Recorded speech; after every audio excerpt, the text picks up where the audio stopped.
Sometimes these problems which are brought up in Pakistani society because of the deep polarization between deeply religious people, or what they refer to as conservative Muslims, and neoliberalists or extreme liberalists or humanists in Pakistan, because of the polarization, there is no communication between the two groups, and there is no understanding between the two groups.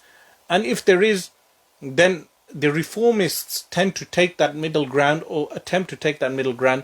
But the reformist methodology is also flawed, because in reality the reformist groups who reinterpret Islam to such a degree that it's not a reinterpretation, in fact it's an alteration of the correct teachings of Islam.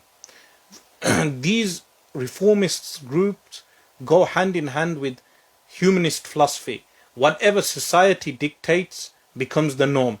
So in a society where democratically the society calls for gay marriages, the reformists, they say that the laws of Islam need to be reinterpreted in accordance with the norms of that society. So if homosexual marriages were deemed as normal in a democratic society, they would reinterpret the verses of the Quran in order to, like the Church of England, meaning a Reformationist movement, the Church of England, King Henry decided to marry a second time initially, and then opposed the Roman Catholic Church and formed the Church of England. And the Church of England has its unique positions. Likewise, the Reformists, they reinterpret certain laws of Islam, but the principles or the qawa'id, the legal maxims, are not set in stone for them. They change in accordance with what they deem as right. Meaning there are no set principles, unlike the traditionalists. The traditionalists from the time of Imam Muhammad bin Idris al-Shafi'i rahimahullah ta'ala, who wrote a risala, from that time, in the year 150 he was born. So the book was written within the first 200 years of Islam, until today, have set principles of interpreting, hermeneutics, interpretation of the Quran and the Sunnah of the Prophet sallallahu alaihi wasallam. While the reformists, their method is more of a heuristic method, a method of employing whatever you understand at the time. So this can change from generation to generation. The objection to traditional Islam, Sunni Islam, Ahl Sunnah wal Jama'ah, is that then you become rigid, parochial in your approach, and Sharia law then is not applicable in every time and place.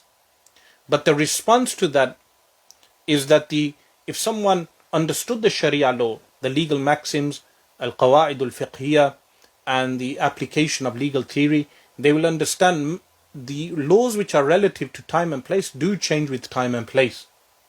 But the laws that are etched in stone, those laws remain the same. So theft is always illegal. But the punishment for theft, like the amputation of the hand, is not applied if the conditions are not met. Like in the time of Sayyidina Umar radiallahu anh, there was a drought. So Sayyidina Umar radiallahu anh did not apply the punishment of amputation. This was not a reforming of the law, as is interpreted by the reformists. It was simply the application of the law. The conditions were not met.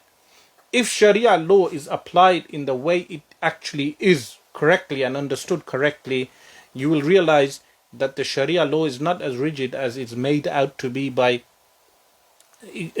people who misunderstand much of it, whether claiming to be religious or those who are liberals, meaning the two extremes that clash at times.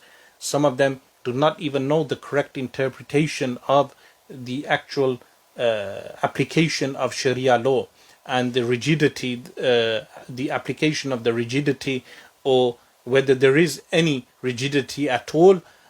And many of them have a totalitarian interpretation of Sharia law. So the obvious clash between reformists and traditionalists is something which also exists. Some of them refer to them as bourgeois, meaning people who are the bourgeois, the intellectuals of society. But I would say these two extremes can be summarized in an anecdote. What they mention regarding, some ascribe this to the late Allama Iqbal, rahimallahu ta'ala, that he mentions that some people came from Siberia to visit a scholar from the Indian subcontinent, and they said that we intend to adopt Islam as a teaching and a religion. And however, the area in Siberia is covered with snow, and we cannot perform wudu, ablution, because it is too cold. Do you have any dispensation? The famous term used by liberal extremists is mullah. The mullah said, meaning this is something, a way of insulting. In the intent is to insult. But the conservative mullah said no, there is no leeway, and therefore they decided not to adopt Islam. Of course, he could have given them the leeway of tayammum, dry ablution, saying that there is a difficulty in performing ablution, that there is fear of harm of the cold ice, and therefore tayammum, dry ablution, is permitted. But he did not give them this leeway. What this anecdote is demonstrating is that there is sufficient leeway in Sharia law, sufficient leeway, that Islam is applicable, the laws of Islam are applicable in every time and place. But at the same time, you have absurd reformist verdicts which fly in the face of common sense. So reformist verdicts that fly in this common sense are verdicts which are given in the modern age, which the traditionalists then refute. So this is the clash that occurs between traditionalists or conservatives, and you have reformists. But the correct way is what we would refer to as the traditionalist understanding of Islam, is that in Islam there is sufficient leeway within the four Sunni schools and sufficient leeway in the interpretation of Sharia that the set rules of Sharia are never changed. So alcohol is prohibited at all times for Muslims. So again, the conservative who is unfamiliar of Islamic law would think that law applies to non-Muslims, and the reformists would think that the traditionalists are calling for banning of alcohol for the minorities in Muslim countries, when this is incorrect. The correct understanding of Sharia is that the alcohol is prohibited in public places for Muslims. But the laws that apply to non-Muslims are different, meaning Sharia law mainly affects Muslims as opposed to minorities. So these are various considerations to be given, that within Pakistan and Turkey, you have clashes between segments of those communities, that you have conservatives, ultra-conservatives, you have traditionalists, you have neoliberals, you have humanists, you have secularists, all of these groups clashing. But at the same time, the sole difference between Pakistan and other countries is that Islam, the country of Pakistan, ostensibly was made in the name of Islam. This is what makes it different and unique.